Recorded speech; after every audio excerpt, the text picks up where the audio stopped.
My wife cried at our friend's wedding. I thought it was because she was happy for them. It wasn't. I didn't find out the real reason until 4 months later, and when I did, I understood that the woman I had been sitting next to in that church knew something that would have stopped the ceremony entirely, and had chosen to stay silent. My name is Daniel Park, and I want to tell you about the question I spent 4 months trying not to ask, and what happened when I finally did. Our friends were Tom and Rachel. We had known them separately before they met each other. Rachel had been my wife's closest friend since college. Tom had been mine since our first jobs out of school. When they got together 3 years ago, it felt like the right kind of coincidence. The kind that makes you believe the world is occasionally paying attention. The wedding was in June. Beautiful venue, outdoor ceremony, the kind of evening that makes everyone feel briefly certain that things work out. My wife, Nina, cried through most of the vows. I put my arm around her and handed her a tissue and thought nothing of it.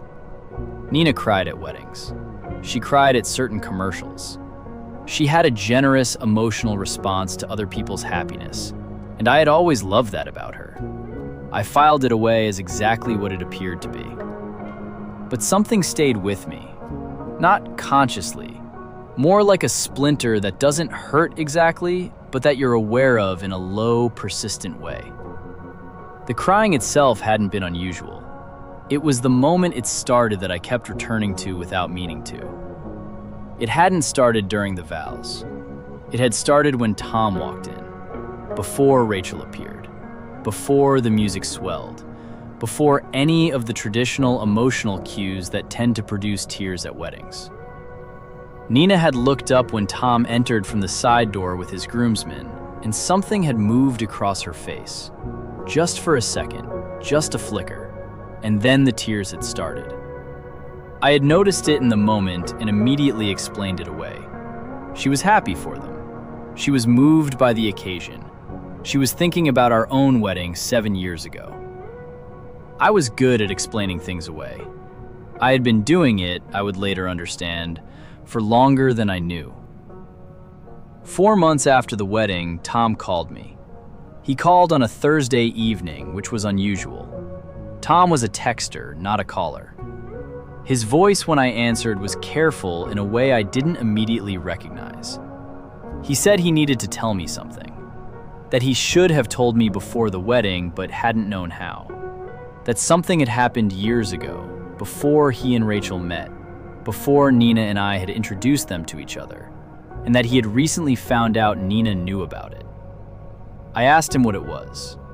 He told me. I'm not going to tell you the specific details of what Tom told me that evening. They belong to him and to Rachel and to the people affected by what he did and did not do years ago. What I will tell you is that it was serious. The kind of thing that, had it been known before the wedding, would have given Rachel genuine reason to reconsider. Not a small omission. Not an embarrassing story from his past. Something with weight and consequence, and, in another context, with legal relevance. Tom had told Rachel 2 weeks after the wedding. He had been carrying it, and the guilt of it had finally become heavier than the fear of what disclosure would cost him. Rachel had stayed. That was her choice, and I respected it. But in telling Rachel, Tom had also told her something else. That Nina had known for over a year before the wedding, had found out through a mutual connection neither of them had anticipated, and had said nothing. Rachel had told Tom. Tom had called me. I sat with the phone in my hand for a long time after we said goodbye. Then I went to find Nina. She was in the kitchen, making tea the way she did in the evenings.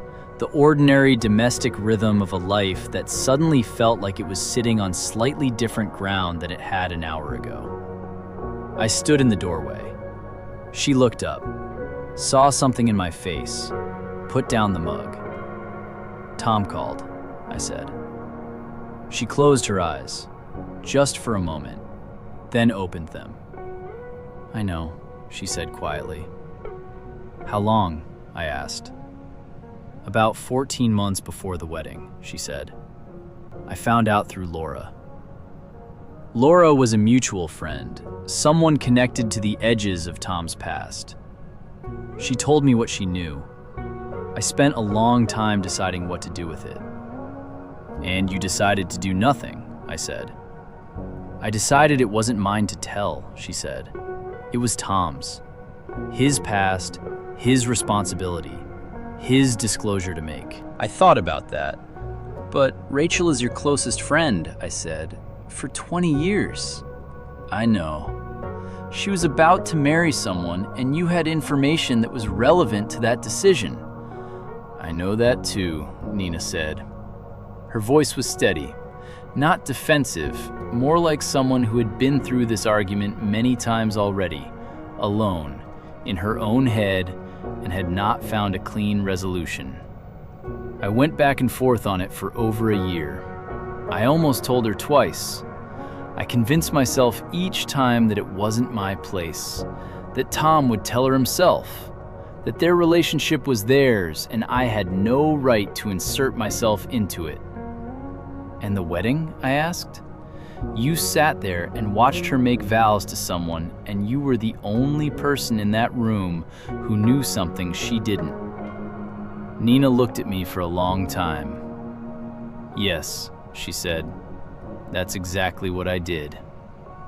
I thought about the tears, the moment Tom had walked in, the flicker across her face before the ceremony started. That's why you cried, I said, not a question. Yes, she said again. I stood there in the doorway of my own kitchen and tried to find the right shape for what I was feeling. It wasn't rage. There was nothing to be enraged at, exactly. Nina hadn't betrayed me. She hadn't lied to me. She had made a judgment call about someone else's relationship, and I could argue she had made the wrong one, but it hadn't been a callous decision. I could see the weight of it in her face, the weight she had clearly been carrying for over a year and had never put down. Why didn't you tell me? I said finally. Not about whether to tell Rachel, just why didn't you tell me you were carrying this? She was quiet for a moment. Because I didn't want you to be in the same position I was in, she said. Knowing something you couldn't unknow, trying to figure out what to do with it. I thought I could handle it alone. I recognized that logic. I had used versions of it myself. That's not how this works, I said. We're not supposed to handle things alone. She nodded. Her eyes were wet now.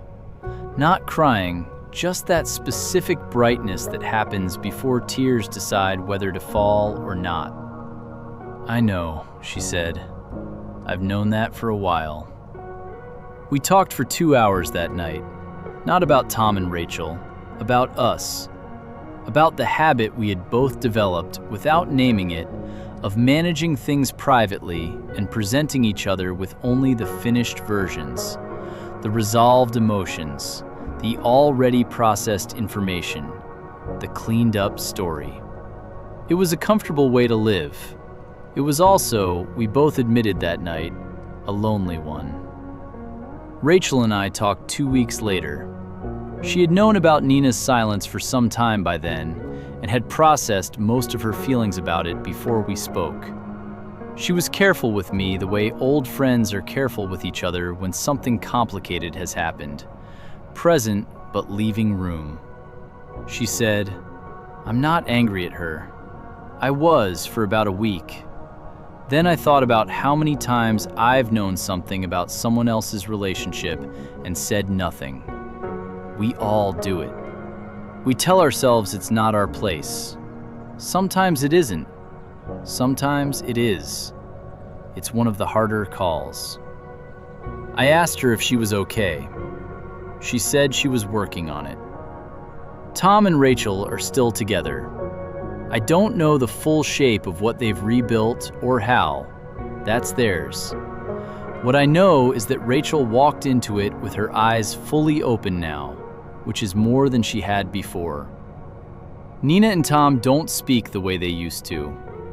There's a formality between them now that didn't exist before. I don't think it will go away entirely. Some things leave a mark even when they're forgiven. Nina and I are different too, but differently. Better, I think. The conversation in the kitchen opened something that we've kept open since. The unfinished things, the things we were each carrying alone. We put them on the table more now. It's uncomfortable sometimes. It's also, I've come to understand, the actual work of being with someone. Here's what I want to leave you with.